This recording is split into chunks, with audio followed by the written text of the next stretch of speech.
ආයුබෝවන් සුබ උදෑසනක් ප්‍රාර්ථනා කරනවා ඔබ සියලු දෙනාට. ඉතින් මම මේ වෙනකොට රැඳී ඉන්නේ ගිනිගත් වෙන මධ්‍ය විද්‍යාලීය පරිශ්‍රයේ. ඉතින් හෙට දිනය කියන්නේ ගිනිගත් වෙන මධ්‍ය විද්‍යාලයට හරිම විශේෂ දිනයක්.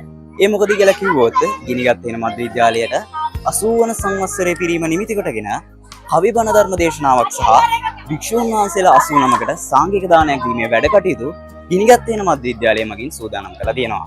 ඒ වගේම විශේෂයෙන් මතක් කරන්න ඕනේ මේ මොහොත වන විට ගිනිගත් වෙන මධ්‍ය විද්‍යාලයේ පරිශ්‍රයේ අපේම සහෝදර සහෝදරියන් අධ්‍යයන කටයුතු වලින් නිරත වෙද්දී අපේ අනිකුත් සහෝදර සහෝදරියන් එකතු වෙලා ගිනිගත් වෙන මධ්‍ය විද්‍යාලයේ පරිශ්‍රය සුද්ධ පවිත්‍ර කරමින් හෙට දිනේ වැඩ කටයුතු සඳහා මේ වෙනකොට සූදානම් කරමින් පවතිනවා. එසේනම් මේ ආකාරයට ගිනිගත් වෙන මධ්‍ය විද්‍යාලයේ සියලු වැඩ කටයුතු සූදානම් වෙද්දී මම සමුගන්නවා ගිනිගත් වෙන මධ්‍ය විද්‍යාලීය මාධ්‍ය ඒකකය වෙනුවෙන් මම සෂන් කාව්‍ය.